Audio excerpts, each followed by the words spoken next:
علم کا مجھ کو شوق عطا کر خدا، علم نافع ملے از پائے علماء، علم کا مجھ کو شوق عطا کر خدا۔ الحمدللہ رب العالمین والصلاة والسلام علی سید المرسلین، اما بعد فاعوذ باللہ من الشیطان الرجیم، بسم اللہ الرحمن الرحیم۔ الصلاة والسلام علیک یا رسول اللہ، الصلاة والسلام علیک یا حبیب اللہ، الصلاة والسلام علیک یا نبی اللہ وعلی آلک وصحابک یا نور اللہ۔ سرکار دو عالم نور مجسم شاہ بنی آدم صلی اللہ تعالی علیہ وآلہ وسلم کا فرمان عالی شان ہے، جو بندہ مجھ پر ایک مرتبہ درود پاک پڑھتا ہے اللہ تعالیٰ اس پر 10 رحمتیں نازل فرماتا ہے۔ صلو علی الحبیب صلی اللہ تعالی علی محمد صلی اللہ علیہ وسلم۔ مدنی چینل کے ناظرین، سلسلہ ہے آئیے کچھ سیکھتے ہیں، اور جیسا کہ آپ کو معلوم ہے کہ ہمارے اس سلسلے میں ہمارے ساتھ ہوتے ہیں رئیس دارالفتہ اہل سنت مفتی محمد قاسم عطاری دامت برکاتہم العالیہ۔ حضور الحمدللہ ہم نے جو پچھلے کچھ سلسلے کیے ہیں ان میں بہت سی چیزیں وائرل ہو کر عوام الناس تک پہنچی۔ ان میں سے ایک اذان کے حوالے سے آپ کا ایک بڑا وہ پرمغز گفتگو تھی، وہ لوگوں تک پہنچی، اس پر کافی گفتگو ہوئی اور لوگوں نے کافی اس کو سراہا۔ تو میں یہاں یہ چاہوں گا کہ وہ بالخصوص رد بلا کے کانٹیکسٹ میں تھا کہ اگر آپ رد بلا کے لیے، مصیبتوں کی دفع کے لیے اذان دیتے ہیں تو اس سے بہت فائدہ ہوتا ہے، اللہ تعالیٰ کی رحمت متوجہ ہوتی ہے۔ تو سوال یہ ہے کہ اس کے علاوہ بھی کوئی اور ایسی چیز ہے؟ بسم اللہ الرحمن الرحیم۔ اس طرح کی چیزیں تو بہت ساری ہیں کہ جو مصیبتوں کو دور کرنے کے لیے، پریشانیوں کو دور کرنے کے لیے کرنی چاہیے، کرنے کا بیان کیا گیا ہے یا کرنے کا حکم دیا گیا ہے۔ چند چیزیں ایسی ہیں کہ جو ہم شروع سے بیان کرتے آ رہے ہیں کہ یہ والی چیزیں پرٹیکولرلی کی جائیں، جیسے مثال کے طور پہ توبہ و استغفار کیا جائے، تو اس کے بارے میں کئی مرتبہ پہلے بھی ذکر کیا جا چکا ہے، تو توبہ استغفار کرنی چاہیے۔ اچھا، اسی طریقے سے نماز اور صبر کے ذریعے مدد حاصل کی جائے، تو اس کے اوپر بھی ہم کلام کر چکے ہیں کہ قرآن پاک کی آیت مبارکہ ہے، یا ایھا الذین آمنوا استعینوا بالصبر والصلاۃ، اے ایمان والو نماز اور صبر کے ذریعے مدد حاصل کرو۔ تو نماز اور صبر یہ دونوں بڑی اہم چیز ہیں کہ مشکل وقت میں اللہ تعالیٰ کی مدد کے حصول کا ذریعہ، اور یہ خود قرآن پاک کے اندر موجود ہے، تو اس سے بڑا نسخہ تو کوئی ہو ہی نہیں سکتا جو خود اللہ تعالیٰ نے اپنے کلام کے اندر بیان فرما دیا۔ تو نماز کی طرف متوجہ ہونا، اور حدیث مبارک کے اندر بھی موجود ہے کہ نبی پاک صلی اللہ تعالی علیہ وآلہ وسلم کو جب بھی کوئی ایسا امر پیش آتا، کوئی بڑا ہولناک امر پیش آتا، تو نبی پاک علیہ الصلوۃ والسلام فوراً نماز کی طرف متوجہ ہو جاتے۔ تو لہٰذا نماز جو پابندی سے نماز پڑھنی ہے وہ بھی پڑھنی، اور اس کے علاوہ نوافل وغیرہ کی طرف بھی توجہ کی جائے۔ اچھا، اسی طرح دعا یہ بڑی اہم چیز ہے، کیونکہ دعا کا تو بطور خاص ہمارے دین نے فرمایا ہے کہ مشکل وقت میں اللہ تعالیٰ کی بارگاہ میں دعا کی جائے۔ قرآن پاک کی آیت مبارکہ ہے، وَإِذَا سَأَلَكَ عِبَادِي عَنِّي فَإِنِّي قَرِيبٌ أُجِيبُ دَعْوَةَ الدَّاعِ إِذَا دَعَانِ۔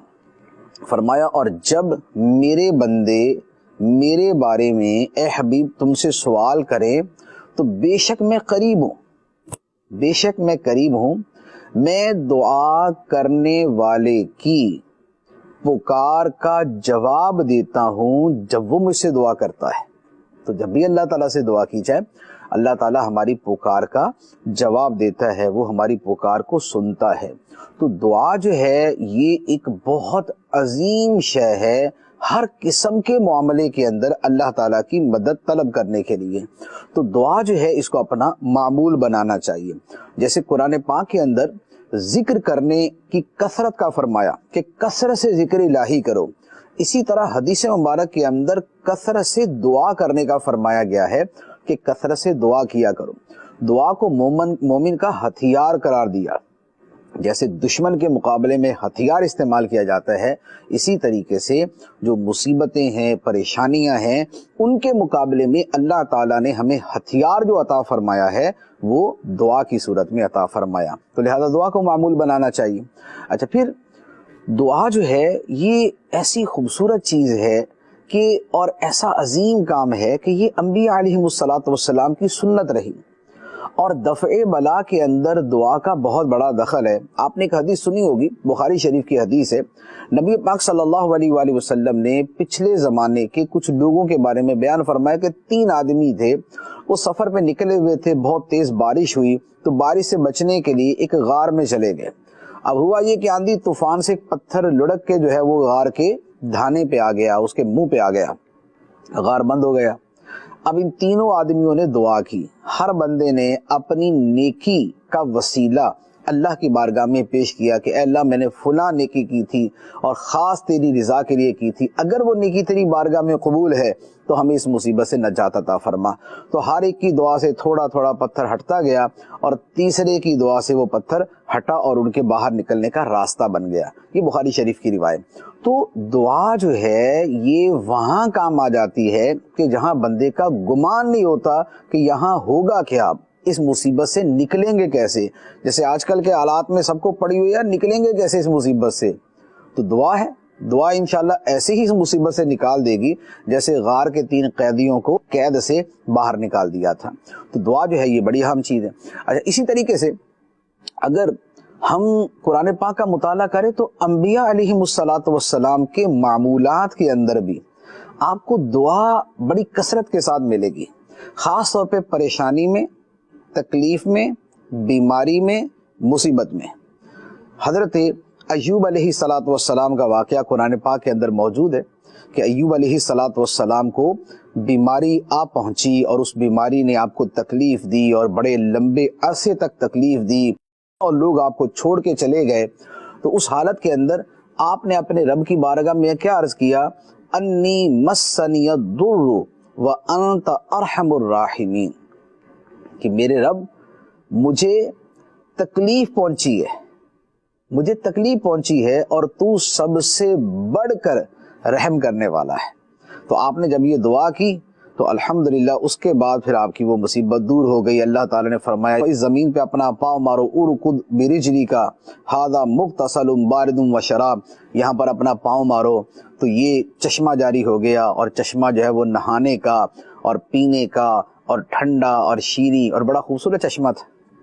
اچھا، اسی طرح حضرت یونس علیہ الصلوۃ والسلام کا جو واقعہ قرآن پاک میں ہے، سبحان اللہ، وہاں پر اللہ تعالیٰ نے جو فرمایا ہے وہ فرمایا فلولا انہ کان من المسبحین للبث فی بطنہ الی یوم یبعثون، فرمایا کہ یونس علیہ السلام جب اس مچھلی کے پیٹ میں چلے گئے تو فرمایا کہ اگر یونس تسبیح پڑھنے والوں میں سے نہ ہوتا تو قیامت تک اس مچھلی کے پیٹ میں ہی رہتا، للبث فی بطنہ الی یوم یبعثون، قیامت تک اس مچھلی کے پیٹ میں رہتا۔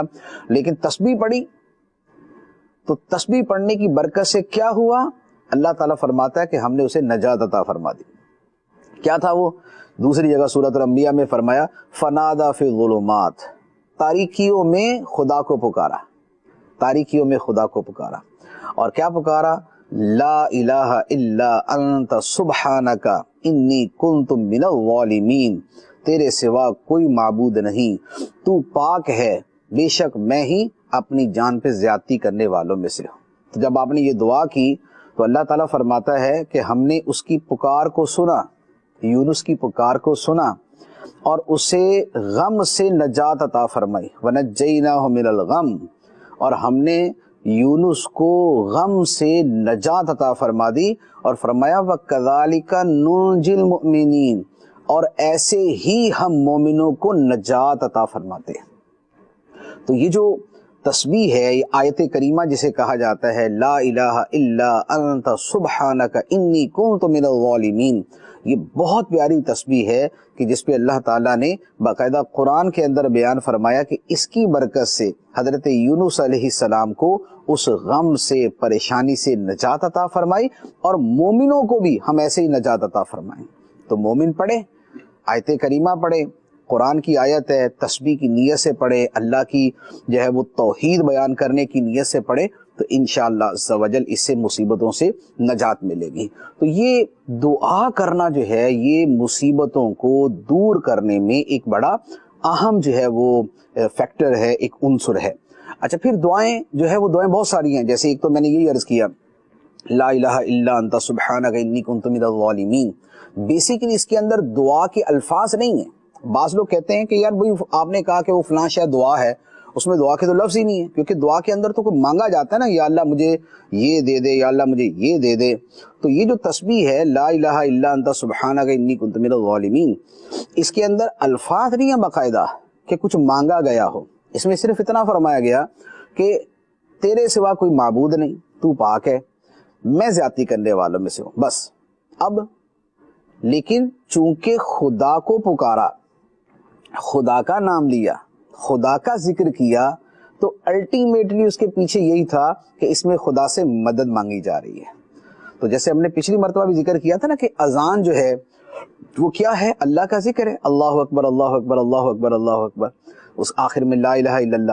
تو یہ جو اللہ کا ذکر ہے اس کے پیچھے بیسیکلی اللہ تعالیٰ سے مدد مانگی گئی ہے، تو اب وہ اذان کی صورت میں ہو یا وہ کسی اور صورت میں ہو۔ اچھا پھر دعائیں جو ہے احادیث طیبہ کے اندر بہت ساری مذکور ہیں، جیسے مثال کے طور پہ ہم کھانے سے پہلے ایک دعا پڑھتے ہیں، بسم اللہ الذی لا یضر مع اسمہ شیء فی الارض ولا فی السماء وہو السمیع العلیم۔ یہ دعا بھی صبح و شام پڑھیں تو اللہ تعالیٰ بندے کی حفاظت فرماتا ہے۔ اور اس دعا کا ترجمہ بھی بڑا خوبصورت ہے، دیکھیں اس دعا کا ترجمہ کیا ہے؟ اللہ کے نام سے، کہ جس کے نام کے ساتھ آسمان و زمین کی کوئی شے نقصان نہیں پہنچا سکتی، لا یضر مع اسمہ شیء فی الارض ولا فی السماء، آسمان و زمین کی کوئی شے اللہ کے نام کے ہوتے ہوئے نقصان نہیں پہنچا سکتی۔ تو جب آپ صبح و شام اللہ کا نام اس صورت میں ان الفاظ کی صورت میں لیتے ہیں تو پھر انشاءاللہ آپ کو کوئی شے نقصان نہیں پہنچائے گی۔ اچھا اسی طریقے سے اور دعائیں مذکور ہیں، جیسے ربنا آتنا فی الدنیا حسنہ وفی الآخرۃ حسنہ وقنا عذاب النار، اے اللہ ہمیں دنیا کے اندر بھلائی عطا فرما، ہمیں آخرت میں بھلائی عطا فرما، ہمیں آگ کے عذاب سے بچا۔ اسی طریقے سے ایک اور دعا ہے اللہم انی اسألک العافیۃ فی الدنیا والآخرہ، اے اللہ میں تجھ سے دنیا کی بھی عافیت مانگتا ہوں، آخرت کی بھی عافیت مانگتا ہوں۔ اسی طریقے سے ایک اور دعا ہے، وہ دعا ہے اللہم انی اعوذ بک من البرص والجذام والجنون ومن سیء الاسقام، اے اللہ میں تجھ سے برس، جو سفید دھبے بدن پہ پڑ جاتے ہیں، اے اللہ میں تجھ سے برس سے پناہ مانگتا ہوں، میں تجھ سے جنون پاگل پن سے پناہ مانگتا ہوں، میں تجھ سے کوڑ کے مرض سے پناہ مانگتا ہوں، اور جتنی بری بری بیماریاں ہیں میں ان سے پناہ مانگتا ہوں۔ تو جو صحیح الاسقام ہیں، جو تکلیف بہت دیتی ہیں، جو جان لیوا ہو سکتی ہیں، جو بہت زیادہ آزمائش میں مبتلا کر دیتی ہیں، میں ان بیماریوں سے تیری پناہ مانگتا ہوں۔ تو جو ماحول ہے اس کے اندر یہ دعا بہت خوبصورت ہے۔ اسی طرح ایک اور دعا عرض کی تھی اللہم عافنی فی بدنی، اللہم عافنی فی سمعی، اللہم عافنی فی بصری، لا الہ الا انت، صبح و شام 3 مرتبہ پڑھیں۔ یہ عافیت کے لیے، بدن کی عافیت، کانوں کی عافیت اور آنکھوں کی عافیت کے لیے بہت شاندار ہے، اور بدن کی عافیت میں سارا کچھ ہی آ جائے گا۔ اسی طریقے سے صبح و شام 7 مرتبہ حسبی اللہ لا الہ الا هو علیہ توکلت وہو رب العرش العظیم یہ پڑھا جائے۔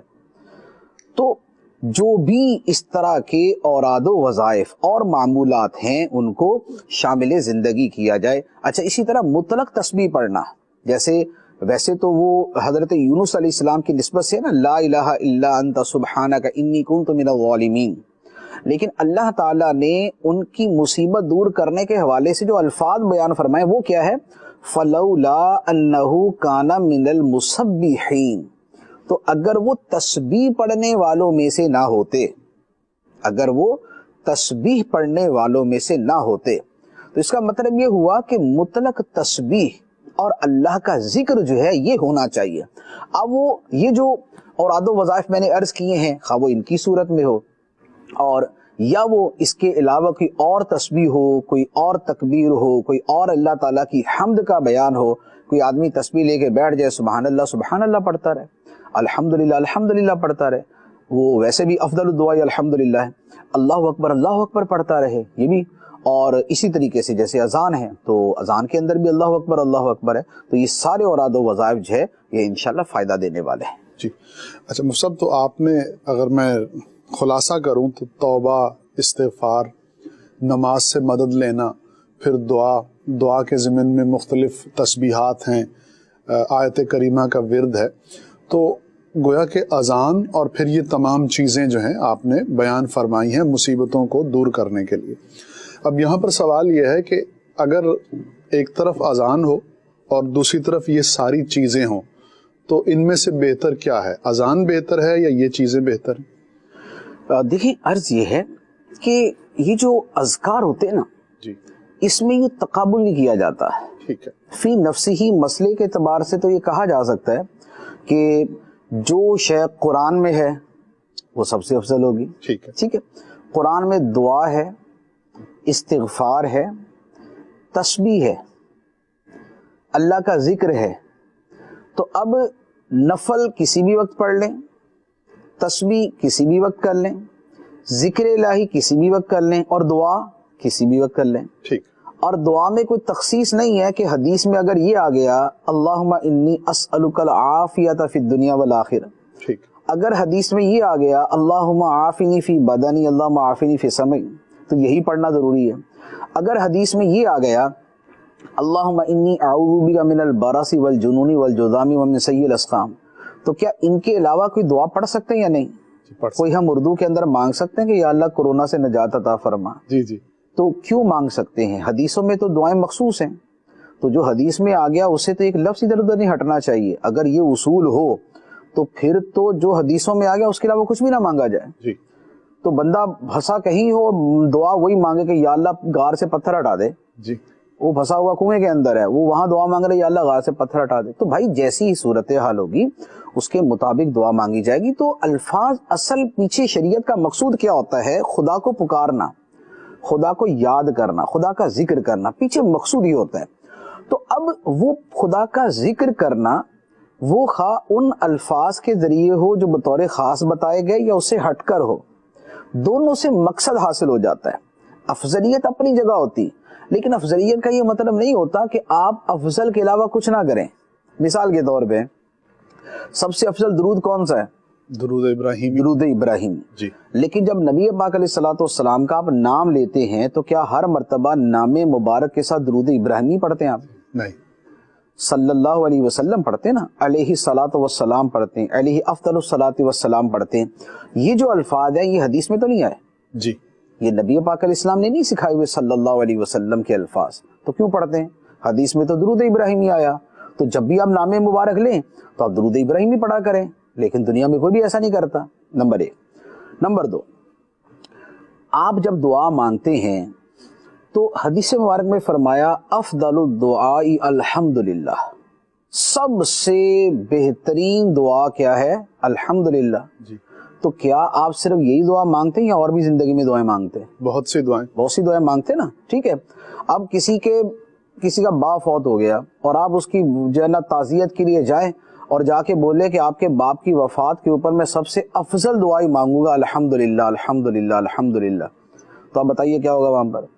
تو بھئی آپ سب سے افضل دعا مانگ رہے ہیں وہاں پر. جی. تو اب کیا ہے، اب موقع محل کی مناسبت سے چینج کریں. اچھا پھر اگر الحمدللہ، جیسے الحمدللہ سب سے افضل دعا ہے، اب اگر سب سے افضل والی ہی پڑھنی ہے تو پھر حدیث میں دوسری دعائیں کیوں آئی ہیں؟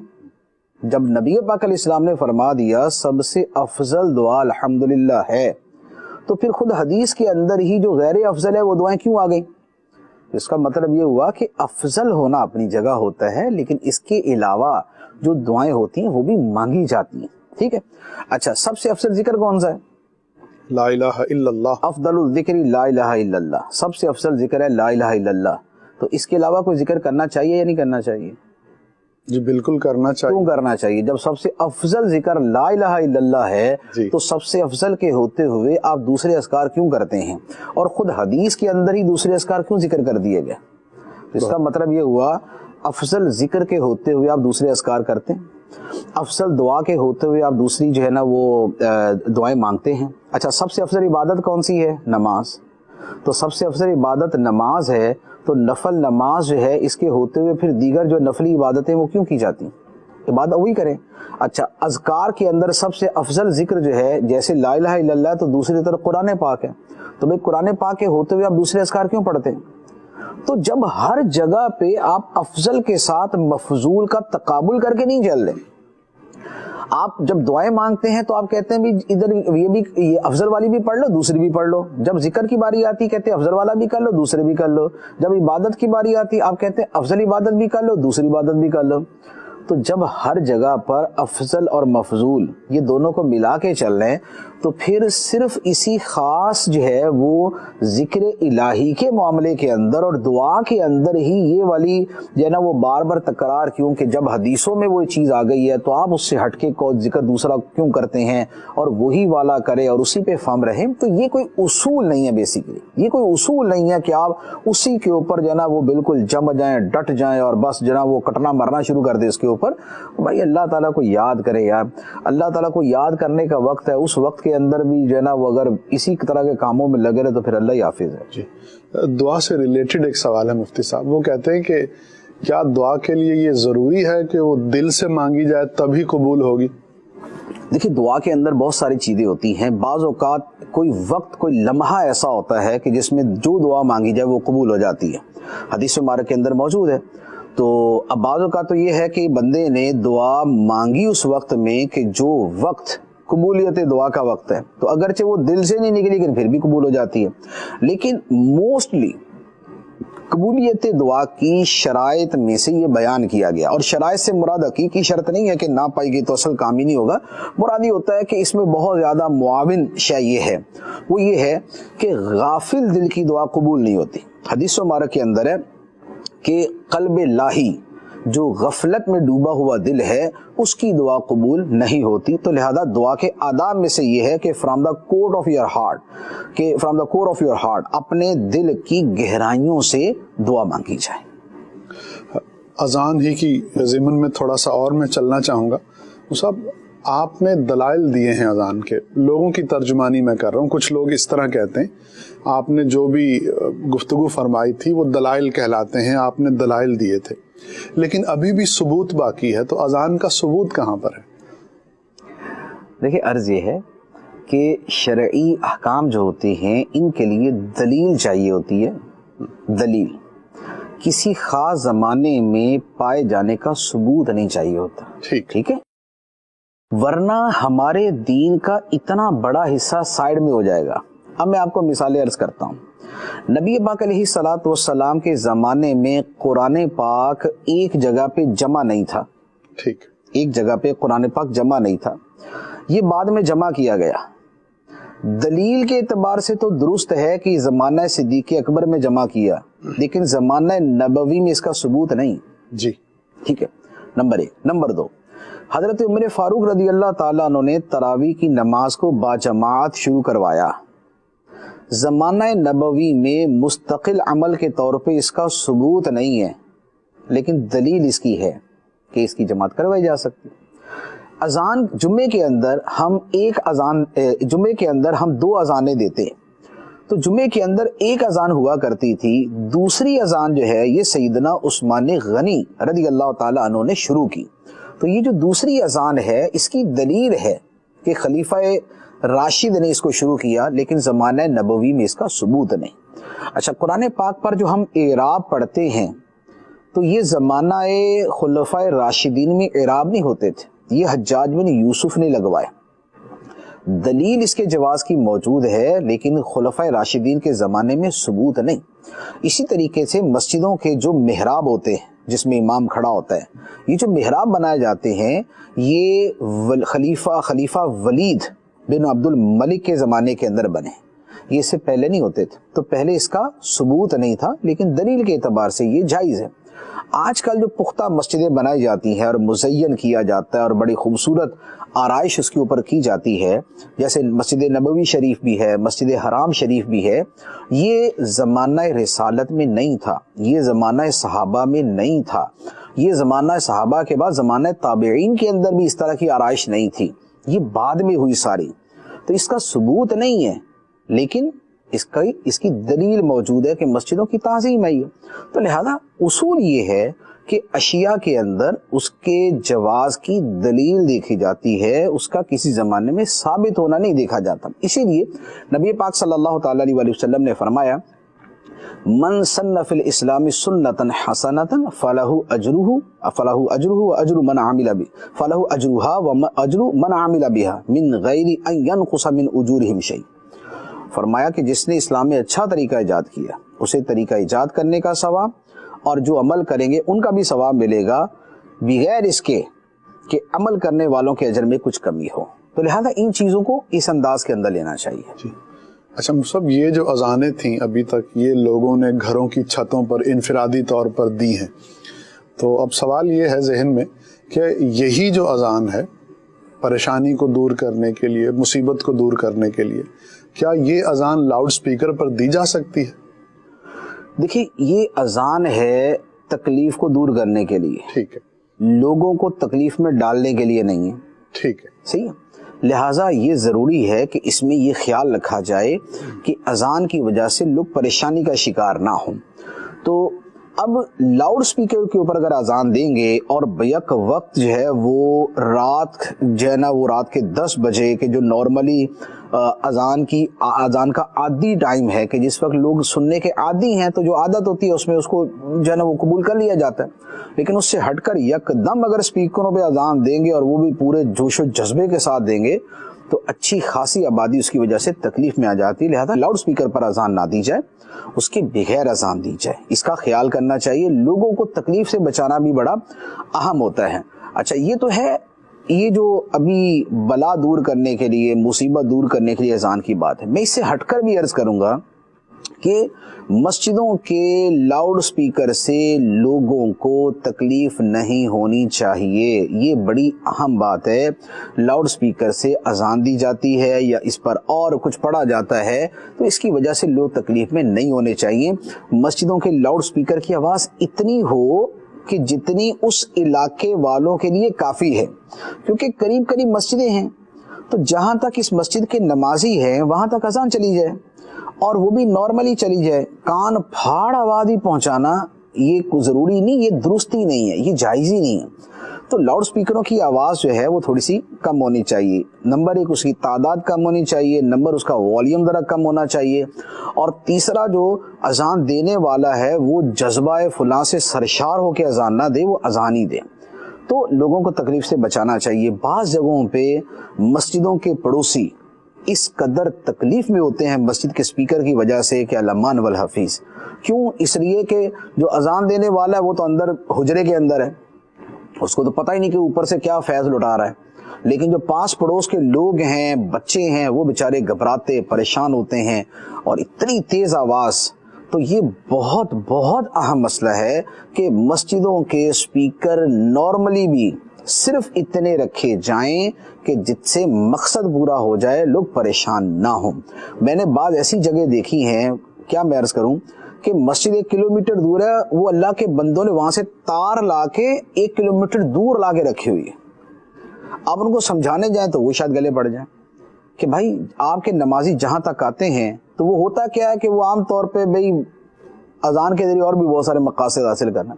تو عرض یہ ہے کہ جتنی سپیکر کی حاجت ہے صرف اتنا استعمال کرنا چاہیے۔ حضور اوور آل اگر ہم صورتحال دیکھیں، مطلب مختلف نئی چیزیں سامنے آ رہی ہیں، نئے مسائل سامنے آ رہے ہیں، اور ایک آزمائش کا سا ماحول بنتا جا رہا ہے۔ اب جیسے حرمین طیبین میں جماعت نہیں ہو رہی تو اس پر بہت سے لوگ غمگین ہیں، غمزدہ ہیں، تو آپ خاص طور پہ اس چیز کو کیسے دیکھتے ہیں؟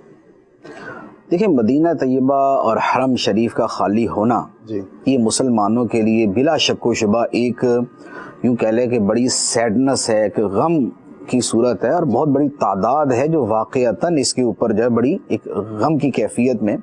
میری کل بھی ایک اسلامی بھائی سے بات ہوئی، دعوت اسلامی کے مبلغ سے، تو وہ بڑے اس کے اوپر جو ہے نا وہ تھے کہ یار جو بالکل مزہ نہیں آ رہا نا کہ حرم شریف بند ہے، حاضری نہیں ہو پا رہی، اور خاص طور پہ یہ دن رجب، شعبان اور رمضان کہ جن دنوں کے اندر حاضری جو ہے وہ لوگ کثرت سے دیتے ہیں، تو یہ بڑا ایک وہ ہے غم کی کیفیت ہے، اور لوگ ہیں اس کے اوپر پریشان ہیں۔ تو وہی ہے کہ نعتوں سے دل خوش کیا جائے، نعتیں پڑھی جائیں. بہت سی نعتیں جو ہیں وہ ایسی ہیں کہ جو مدینہ منورہ کی اس کے لیے ہیں، کیا نام ہے، مدینہ منورہ کو دعا دی گئی ہے. جیسے اعلیٰ حضرت کا وہ شعر ہے نا، مدینے کے خطے خدا تجھ کو رکھے، غریبوں فقیروں کے ٹھہرانے والے. ٹھیک ہے، تو یوں اس طرح کی بہت ساری ہیں. میں ایک نعت کل اس کے حوالے سے پڑھ رہا تھا، بڑی خوبصورت نعت ہے، میں آپ کو جو ہے نا وہ اس کے جو ہے وہ چند اشعار جو ہے نا وہ ویسے سناتا ہوں. ایک تو اعلیٰ حضرت کا یہ شعر، مدینے کے خطے خدا تجھ کو رکھے، غریبوں فقیروں کے ٹھہرانے والے. اچھا، اسی طرح اعلیٰ حضرت کا ایک بڑا پیارا شعر ہے، پھر اٹھا ولولہ یاد مغیلان عرب، سبحان اللہ، پھر کھینچا دل سوئے بیابان عرب. سبحان اللہ. تو یہ اچھا، اسی طرح ایک پنجابی کی بڑی خوبصورت نعت ہے، اس میں بڑا مدینہ منورہ کو ایک دعائیں بھی ہیں، حرم شریف کو دعائیں بھی ہیں، تو اس کے اشعار جو ہے وہ میں آپ کو عرض کرتا ہوں. یا شفیع امم للہ کرد و کرم، شالہ وسدہ روے تیرا سونا حرم. سبحان اللہ.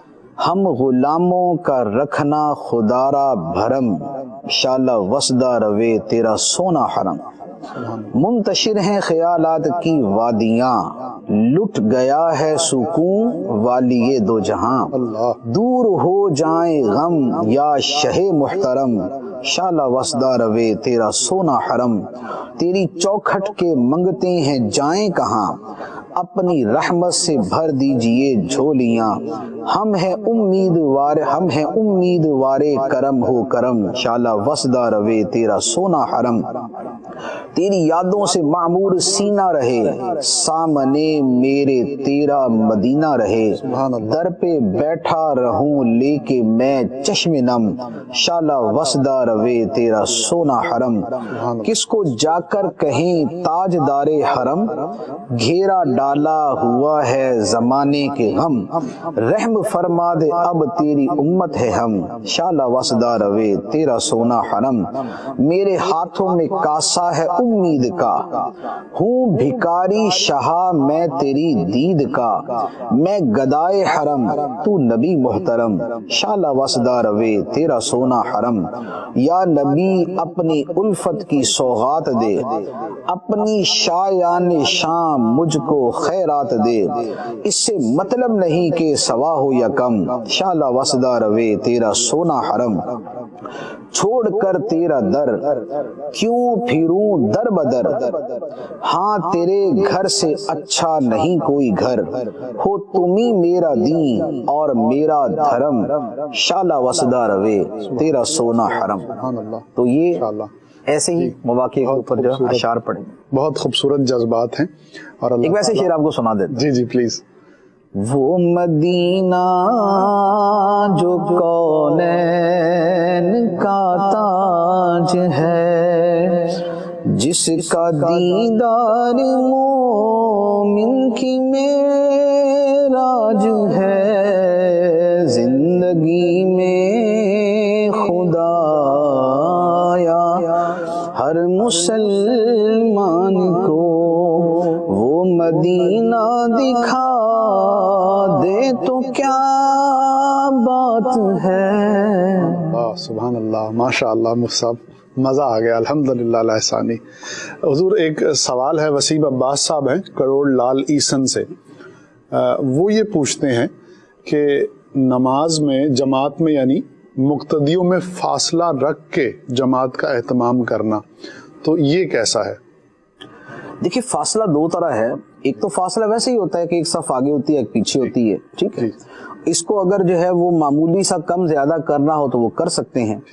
تو ایک تو یہ ہے. دوسرا یہ ہے کہ مقتدی ایک دوسرے کے ساتھ مل کے کھڑے ہوں. تو یہ بہرحال حکم شریعت ہے، اس پر عمل کرنا ہوگا کہ مقتدی جو ہے وہ ساتھ ساتھ ہی کھڑے ہوں، ایک سیٹ کے اندر ساتھ ساتھ کھڑے ہوں. یہ جو ایک ایک گز کا فاصلہ ہے تو یہ بہرحال حدیث مبارک میں بیان کردہ طریقے کے خلاف ہے. ٹھیک. کچھ کالز بھی ہیں، مدنی چینل کے ناظرین کے کالز کو شامل سلسلہ کرتے ہیں. جی کالز دے دیجئے. جی مجھ سے سوال یہ ہے، جو مفتی صاحب ذکر بتا رہے ہیں ابھی، تو یہ پانی میں ان کو پڑھ کے پانی پھونک مار کے گھر میں پلا سکتے ہیں بھائیوں کو، بچوں کو؟ جو اوراد و وظائف اس طرح کے ہوتے ہیں جو میں نے عرض بھی کیے ہیں، اس میں تین طریقے ہوتے ہیں. ایک تو دعا ہے اب جو دعا ہے وہ تو دعا ہے سیدھی سیدھی، جیسے آپ نے دعا مانگی کہ اے اللہ مجھے میرے بدن کو عافیت دے، میری آنکھوں کو عافیت دے، اور میری کانوں کو عافیت دے. یہ جو دعائیں ہوتی ہیں تو دعاؤں کے اندر تو یہ ہوتا ہے کہ ساتھ میں آپ یہ بھی شامل کر رہے ہیں کہ اللہ مجھے بھی یہ سارا کچھ عطا فرما، اور میرے بیوی بچوں کو اور میرے ماں باپ کو، بہن بھائیوں کو، جن جن کے لیے دعا کرنی. تو دعا کے اندر تو خود الفاظ کے اندر آپ عموم کر سکتے ہیں کہ اللہ یہ میں دعا مانگ رہا ہوں اور یہ دعا ان سب کے حق میں بھی قبول فرما. نمبر 1. نمبر 2 یہ ہوتا ہے کہ جو دم کرنا ہوتا ہے، تو دم کرنے کے اندر یہ ہوتا ہے کہ پڑھ کے بچوں پہ اور اپنے اوپر دم کر لیا جائے. اور یہ اچھی بات ہے کہ جو ذکر الہی کے ساتھ جو ہوا منہ سے خارج ہوتی ہے وہ ہوا شفا کا ذریعہ بن جاتی. اور تیسرا ہوتا ہے پانی پہ دم کرنا، تو یہ بھی ٹھیک ہے، پانی پہ دم کر کے وہ بھی پلا دے، وہ بھی ٹھیک ہے، اس میں بھی کوئی حرج نہیں. جی نیکسٹ کال دے دیجیے. سید احمد حمزہ رضا اطاری سانگلہ ہل سے عرض کر رہا ہوں، مفتی صاحب کی بارگاہ میں گزارش ہے کہ جھوٹی افواہیں پھیلانا کیسا؟ اس طرح کہنا کہ کسی گھر میں بیٹا پیدا ہوا ہے اور اس نے یہ کہا ہے پیدا ہوتے ہی کہ اٹھ کر نمازیں پڑھے ورنہ آپ سوئے کے سوئے ہی مر جائیں گے. جواب ارشاد فرماتے ہیں جزاک اللہ خیرہ. یہ کل سے چل رہا ہے، یہ ایک نئی چیز آئی ہے. تو افواہوں کا بازار گرم ہے. تو کل جو ہے نا وہ یہ اس کے فون وغیرہ آ رہے تھے کہ بھئی وہ ایک بچہ پیدا ہوا ہے اور اس نے کہا کہ سارے توبہ استغفار کرو، نماز پڑھو ورنہ گئے سارے. اللہ. اور یہ کہہ کے وہ خود چلا گیا، یہ خود فوت ہو گیا. تو اب وہ پتہ نہیں یہ جھوٹ ہے، یہ ایسا کچھ نہیں ہے اور ایسا کوئی واقعہ نہیں ہے اور نہ ایسا واقعہ ہوتا ہے. یہ رنگ برنگے واقعات جو ہے نا وہ لوگ گھڑ لیتے ہیں اور اس کے بعد پھیلانے کے لیے تو آگے پھر ریڈیو اسٹیشن بہت سارے موجود ہوتے ہیں، اس سے پوری دنیا میں وائرل ہو جاتا ہے. ایسا کوئی نہیں ہے. نماز ویسے پڑھنی چاہیے، توبہ استغفار ویسے ہی کرنی چاہیے، خدا کی طرف رجوع ویسے ہی کرنا چاہیے، اور نیند چھوڑ کر نماز پڑھنی چاہیے. الصلاۃ خیر من النوم، یہ بالکل ٹھیک ہے. لیکن یہ ہے کہ یہ کوئی بچہ آ کے ہمیں سمجھا رہا ہے تو ایسا نہیں ہے. یہ ہمیں قرآن نے سمجھا دیا، اللہ کے نبی علیہ السلام نے سمجھا دیا، یہ ہمیں علماء کرام نے سمجھا دیا، یہ مشائخ عظام نے سمجھا دیا. ان کا سمجھانا ہی کافی ہے، نئے سرے سے کسی بچے کا آنا کیا ضروری ہے ہمارے لیے. تو ایسا کوئی واقعہ نہیں ہے، بس یہ اڑتی چیزیں یہ. اور اس طرح کی چیزیں پھیلانی نہیں چاہیے. اس طرح کی اول تو وہ صحیح نہیں ہوتی. اب جب صحیح نہیں ہے تو حدیث میں فرمایا کہ کسی آدمی کے جھوٹا ہونے کے لیے یہی کافی ہے کہ سنی سنائی بات آگے بڑھا دے. تو یہ سنی سنائی باتیں آگے چلانا جو ہے یہ ٹھیک نہیں ہے، بلکہ یہ گناہ ہے. ٹھیک جی نیکسٹ کال دے دیجیے. میرا سوال ہے کہ اگر کسی شخص کی خدمت کی جائے اور اس کو اس طرح بندہ کہہ سکتا ہے کہ بس آپ میرے لیے دعا کے لیے اس کو کہہ سکتا ہے؟ جی یہ بھی ایک اہم جو ہے نا وہ سوال ہے جو پوچھا جاتا ہے کہ بھئی اگر کسی کی خدمت کی تو کیا اسے دعا کے لیے کہہ سکتے یا نہیں. علماء نے لکھا یہ ہے کہ اگر آپ کسی کی مدد کریں، صدقہ دیں، تو اس سے دعا کا مطالبہ نہ کریں. اس سے یہ نہ کہیں کہ میرے لیے دعا کیجیے گا. یہ بھی من وجہین معاوضہ ہے، اور یا پھر یہ بھی من وجہین اس پہ برڈن ڈالنا ہے. کیونکہ جب آپ کسی کو صدقہ دے کے بولے میرے لیے دعا کرے تو وہ بیچارہ اسی وقت شرم کے اندر ہاتھوں کو اٹھا کے اتنی لمبی دعا کر دے گا ہمارے لیے. تو دعا یوں نہیں ہوتی. دعا وہ ہے جو اس کے دل سے نکلے. ہاں اگر آپ نے اس پر کوئی احسان نہیں کیا اور اب آپ درخواست کریں تو یہ آپ کی عاجزی. صدقہ دے کے آپ دعا کا بول لیں گے یہ آپ کا حکم ہے. تو اس اعتبار سے علماء نے فرمایا کہ جب صدقہ کسی کو دے تو پھر اس سے دعا کا مطالبہ نہ کریں. تو یہ اس کا خیال رکھا جائے. قرآن پاک کے اندر وہ آیت مبارکہ دعا کے اعتبار سے تو خیر نہیں ہے، لیکن قرآن پاک کے اندر اللہ تعالیٰ نے بڑے خوبصورت انداز کے اندر ابرار کا بیان کیا، نیکوں کا بیان کیا. فرمایا وَيُطْعِمُونَ الطَّعَامَ عَلَى حُبِّهِ مِسْكِينًا وَيَتِيمًا وَأَسِيرًا. فرمایا کہ جو نیک لوگ ہیں یتیموں کو، مسکینوں کو اور قیدیوں کو کھانا کھلاتے ہیں، اور کھانا کھلا کے ان کو کہتے ہیں انما نطعمکم لوجہ اللہ، ہم تمہیں صرف اللہ کی رضا کے لیے کھلاتے ہیں. لا نرید منکم جزاء ولا شکورا، نہ ہم تم سے بدلہ چاہتے ہیں اور نہ شکریہ کہ تم ہمارا شکریہ ادا کرو کہ ہم نے تمہارے اوپر احسان کیا. تو یہ جو ہوتا ہے نا صدقہ دے کے کہنا دعا کرو میرے لیے، تو یہ قسم کا یوں ہے کہ جیسے ہم اس سے کہہ رہے کہ دعا کے انداز میں ذرا ہمارا شکریہ ادا کرو. تو اس لیے علماء کرام نے یوں فرمایا کہ یوں دعا کا مطالبہ نہیں کرنا چاہیے. آپ دے دیں, دعا وہ کر ہی دے گا. جس پر آپ نے مشکل وقت میں احسان کیا ہوتا ہے تو وہ دعا کر ہی دیتا ہے. جی نیکسٹ کال دے دیجئے. ماشاءاللہ کیا بات ہے ہمارے مفتی صاحب کی, ماشاءاللہ شعر پڑھ کر ٹھنڈا ہمارا کلیجہ فرما دیا. ماشاءاللہ اللہ تبارک و تعالی ہمارے مفتی صاحب اور ساتھ والے اسلامی بھائی کو شاد و آباد رکھے, دونوں جہانوں کی بھلائی عطا فرمائے. جزاک اللہ خیرا کثیرا. دعاؤں کی درخواست. آمین. اللہ کریم آپ کی دعاؤں کو قبول فرمائے اور یہی دعائیں آپ کے لیے بھی ہیں. حضور ایک سوال ہے کہ جمعے کے خطبے کے دوران دعا ہاتھ اٹھا کر مانگنی چاہیے یا دل میں مانگنی چاہیے؟ دو خطبوں کے دوران جمعے کا جو خطبہ ہوتا ہے وہ دو خطبے ہوتے ہیں. اس میں امام صاحب خطبہ پڑھتے ہیں, پھر وہ بیٹھ جاتے ہیں اور پھر اس کے بعد دوبارہ کھڑے ہوتے ہیں. یہ جو درمیان کا وقت ہے یہ وقت قبولیت کا وقت ہے. اس وقت کے بارے میں علماء نے فرمایا ہے کہ اس وقت میں جو دعا کی جائے وہ قبول ہوتی ہے. اور اس پر ویسے تو حدیث مبارک ہے, فرمایا کہ جمعے کے دن ایک گھڑی ایسی ہے کہ اس میں جو دعا کی جائے وہ قبول ہے. وہ کون سی گھڑی ہے اس کے بارے میں پھر علماء نے بہت سارے اقوال فرمائے, یہ والی یہ والی یہ والی. لیکن جو سب سے قوی قول ہے وہ یہ ہے کہ دو خطبوں کے دوران کا جو وقت ہے وہ قبولیت دعا کا ہے. اور ایک یہ ہے کہ بعد عصر مغرب سے پہلے یہ جو دورانیہ ہوتا ہے یہ دعا کی قبولیت کا ہے. اب یہ ہے کہ جب دعا اتنی مقبول ہے تو پھر تو ہاتھ اٹھا کے مانگنی چاہیے. تو عرض یہ ہے کہ خطبے کے حوالے سے علماء نے یہ لکھا ہے اور یہ تحقیقاً لکھا ہے کہ دو خطبوں کے درمیان جو دعا ہے وہ دل میں مانگنی چاہیے. اس میں ہاتھ نہیں اٹھانے چاہیے اور اس میں زبان سے دعا نہیں کرنی چاہیے, بلکہ دل میں دعا مانگ لیں. جو مانگنا ہے وہ دل میں مانگ لیں. تو افضل اور بہتر یہ ہے کہ یوں کریں. لیکن اگر کوئی ہاتھ اٹھا کر بھی دعا مانگتا ہے یا وہ زبان سے دعا مانگتا ہے تو وہ گناہگار نہیں ہے, کیونکہ یہ بھی اکابر علماء کا قول ہے کہ جو خطبوں کے دوران کا وقت ہے اس میں ہاتھ اٹھا بھی سکتے ہیں اور زبان سے بھی دعا کر سکتے ہیں. تو موسٹلی ہم عمل اس قول پہ کرتے ہیں کہ ہاتھ نہیں اٹھاتے, زبان سے نہیں کرتے, دل سے دعا مانگتے ہیں. لیکن اگر اس کے کوئی برخلاف کرتا ہے تو وہ بھی گناہگار نہیں ہے, اور اس کے اوپر کوئی سختی نہیں کرنی چاہیے کہ اگر کوئی ہاتھ اٹھا کے کرے تو اب اس کو بیٹھ جائیں. بھائی ایسا نہیں کرنا چاہیے, یہ نہیں ہونا چاہیے.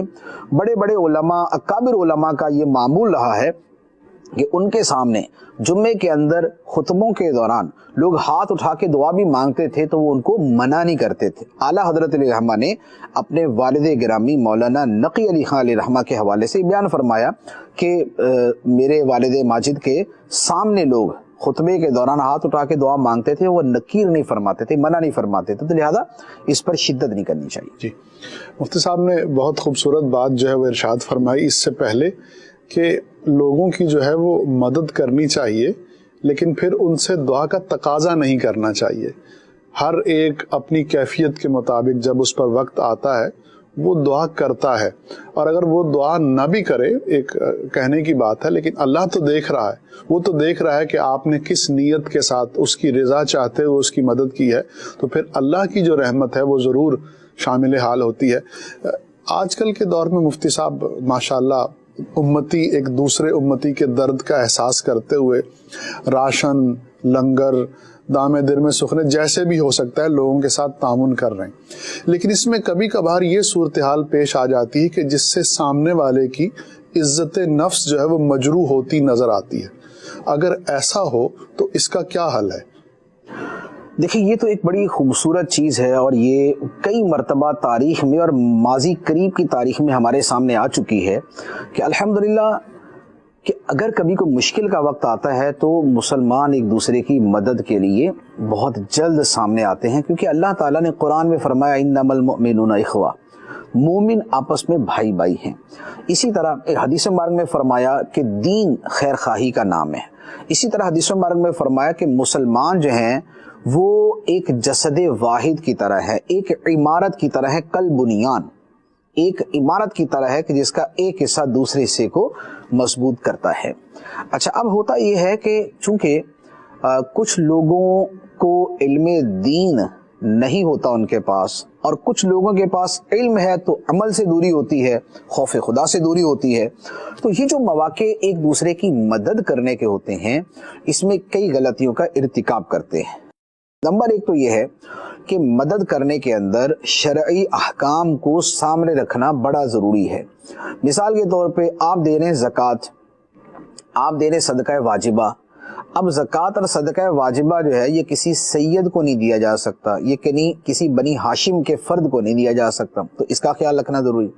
نمبر دو، آپ زکوٰۃ دے رہے ہیں لیکن جس کو دے رہے ہیں وہ شرعی طور پہ مستحق بھی ہے یا نہیں، اس کا اصلاً ہی پتہ نہیں ہوتا، نہ اس گمان کے اعتبار سے کہ ظن غالب ہو جائے اور نہ معلومات کے اعتبار سے.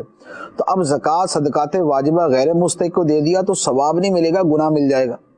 نمبر تین، جو صدقہ دیتے ہیں یہ عزت نفس دوسرے کی سامنے رکھ کے دینا چاہیے، ایسے انداز میں نہیں دینا چاہیے کہ جس سے دوسرے کی عزت نفس مجروح ہو. اور یہ تیسری ہوگی. چوتھی بات یہ ہے کہ دیتے ہوئے نیت اللہ کی رضا کی ہونی چاہیے، ریاکاری کی نیت نہیں ہونی چاہیے. یہ نہیں ہے کہ آپ نے دینا دوسرے کو صابن کی ایک ٹکیا دینی ہے اور اس کے اندر بھی آپ بولے کہ میری تصویر بنا کے جناب پہلے فیس بک پہ ڈالو، ایسا نہیں ہے. ہاں، دوسروں کی ترغیب کے لیے سچے دل سے ریاکاری سے پاک ہوتے ہوئے اب آپ دیتے ہیں، اور تصویر آپ کی اس لیے ہے کہ دوسروں کو ترغیب ملے کہ دیکھو یار الحمدللہ یہ ایک دوسرے کی مدد کرے، لوگوں کو جذبہ ملے. اگر اس نیت کے ساتھ ہو تو پھر اچھا ہے. پھر جو ہے وہ بالکل وہ قرآن پاک کے اندر بھی موجود ہے کہ صدقہ جو ہے وہ چھپا کر دیا جائے تو بھی ٹھیک ہے، اور وہ اعلانیہ دیا جائے تو بھی ٹھیک ہے. باللیل والنہار سرا وعلانیۃ، کہ وہ پوشیدہ بھی دیتے ہیں، اعلانیہ بھی دیتے ہیں، رات کو بھی دیتے ہیں، دن کو بھی دیتے ہیں. تو لہذا اعلانیہ صدقہ دینا جائز ہے، لیکن ریاکاری سے بچنا یہ بڑا ضروری ہے. یہ ایک قدم. اچھا، اس کے ساتھ یہ بڑا ضروری ہے کہ جس کو صدقہ دیا جائے اس کو ایذا نہ پہنچائی جائے، اس پر احسان نہ جتایا جائے، اسے تکلیف نہ دی جائے، کیونکہ ریاکاری سے بھی صدقے کا ثواب باطل ہو جاتا ہے، اور سامنے والے پہ احسان جتانے سے بھی صدقے کا ثواب باطل ہو جاتا ہے. قرآن پاک کی آیت مبارکہ ہے، اللہ تعالیٰ نے ارشاد فرمایا یا ایھا الذین آمنوا لا تبطلوا صدقاتکم بالمن والعذی کالذی ينفق مالہ رئاء الناس. اے ایمان والو، اپنے صدقے خیراتیں یہ باطل نہ کرو احسان جتلا کے اور تکلیف دے کے، جیسے وہ شخص کہ جو اپنا مال خرچ کرتا ہے دکھاوے کے لیے، تو دکھاوے کے لیے خرچ کرے گا تو ثواب باطل، احسان جتلائے گا تو ثواب باطل، تکلیف دے گا تو ثواب باطل. ایسے صدقے سے تو بہتر ہے کہ بندہ اچھی گفتگو کر لے. جو قرآن نے فرمایا نا قول معروف و مغفرۃ خیر من صدقۃ یتبعها اذى، فرمایا اچھی بات کہنا اور معاف کر دینا یہ اس صدقے سے بہتر ہے کہ جس کے بعد تکلیف دینا پایا جائے. تو صدقہ دیا اور ساتھ میں احسان بھی چتلا دیا، صدقہ دیا اور ذلیل بھی کر دیا، اس سے بہتر ہے کہ اچھے الفاظ بول کے معذرت کر لی جائے کہ یار معذرت، میں آپ کی مدد نہیں کر سکتا. یہ معذرت جو ہے، یہ اچھی بات کہنا، یہ صدقے سے بہتر ہے جس میں تکلیف دی جائے. تو اس کا خیال رکھنے کی بہت ضرورت ہوتی ہے. ایک ہمارے ویور پوچھتے ہیں کہ واش روم میں وضو کی جگہ ہے، وہاں جا کر وضو کرتے ہوئے بسم اللہ پڑھتے ہیں، تو کیا اس کی اجازت ہے؟ ہاں، یہ ایک اہم مسئلہ ہے کہ بہت ساری جگہوں پہ، بلکہ بکثرت جگہوں پہ واش روم جو ہوتا ہے اس میں بیسن لگا ہوتا ہے نا، واش بیسن ہوتا ہے، واش بیسن پر وضو کیا جاتا ہے. اب ٹوائلٹ جو ہے، کموڈ یا فلش سسٹم یہ بھی وہیں پر ہے، اور یہاں سائڈ کے اندر جو ہے نا واش بیسن لگا ہوا. اگر اس پہ وضو کریں تو بسم اللہ شریف اور جو وضو کے دوران دعائیں پڑھی جاتی ہیں وہ پڑھنی چاہیے یا نہیں پڑھنی چاہیے. تو اس کے بارے میں عرض یہ ہے کہ جو اس طریقے کا کمبائن واش روم اور ٹوائلٹ ہوتا ہے، یہاں پر بسم اللہ شریف اور اذکار نہیں پڑھنے چاہیے، کیونکہ وہ ایک ہی جگہ ہے، وہ ایک ہی جگہ ہے، اور وہ ساتھ میں متصل وہ ناپاکی کی جگہ بھی ہے، وہ ٹوائلٹ ہے، وہ جو ہے نا کموڈ ہے، فلش ہے. تو وہاں پر بسم اللہ اذکار دعائیں نہیں پڑھنی چاہیے. باہر بسم اللہ شریف پڑھ کے اندر جائیں اور پھر جا کے وضو کریں، اور بعد کی جو دعا ہے وہ باہر آ کے پڑھیں. ہاں، ایک صورت ہو سکتی ہے، وہ یہ ہے کہ مثال کے طور پہ جو واش روم اس طرح کا ہے کہ وہاں واش بیسن بھی ہے اور ساتھ میں کموڈ یا فلیش بھی ہے، تو اس کے درمیان میں دیوار ہو، خواہ وہ لکڑی کی دیوار ہو یا وہ سیمنٹ کی دیوار ہو یا وہ کسی اس طرح کے ہارڈ سٹف کی دیوار ہو کہ جس کی وجہ سے حقیقت میں وہ دو حصوں میں تبدیل ہو جائے. تو اب یہاں پر جو ٹوائلٹ کا حصہ ہے وہ جدا ہو گیا، جو واش بیسن کا حصہ ہے وہ جدا ہو گیا. اب اگر یہاں پر وضو کرے تو یہاں پر دعائیں پڑھ سکتے ہیں، بسم اللہ پڑھ سکتے ہیں، سارے اوراد و وظائف پڑھ سکتے ہیں. صرف ایک ترغیب کے لیے عرض کرتا ہوں، کیونکہ ہوتا کیا ہے اکثر و بیشتر چونکہ کمبائن ہوتا ہے، اب لوگ اندر جا کے اوراد و وظائف پڑھتے ہی نہیں ہیں کیونکہ اندر پڑھ نہیں سکتے، تو نتیجہ یہ ہوتا ہے کہ اوراد و وظائف سے محروم ہو جاتے، دعاؤں سے محروم ہو جاتے، بسم اللہ پڑھنے سے محروم ہو جاتے. تو یہ ایک محرومی کی چیز ہے، ثواب سے محرومی کی چیز.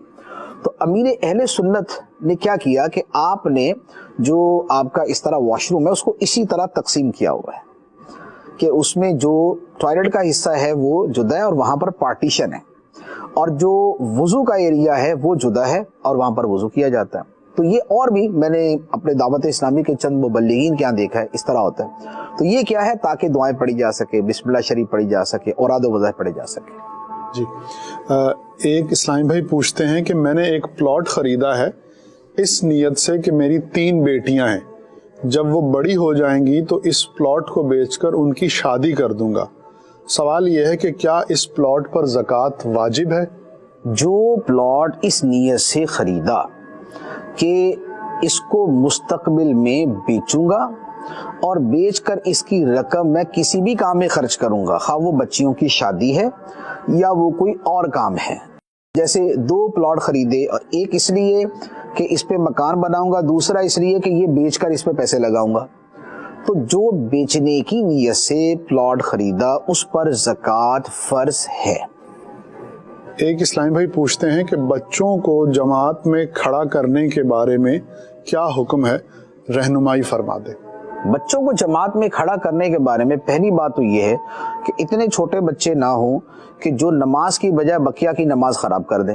دوسرے نمبر پر یہ ہے کہ جو نماز پڑھنے کے قابل بچے ہیں اور نماز کو جانتے ہیں اور تسلی سے پڑھ لیں گے تو ان کو جماعت میں کھڑا کرنے کا حکم یہ ہے کہ ان کی صف بالغین بڑوں کی صف کے پیچھے ہونی چاہیے. آگے بڑے افراد کی صف اور اس کے پیچھے بچوں کی صف ہونی چاہیے. ہاں اگر ایک صرف چھوٹا بچہ ہے تو اب وہ بڑوں کی صف میں بھی کہیں کھڑا ہو سکتا ہے.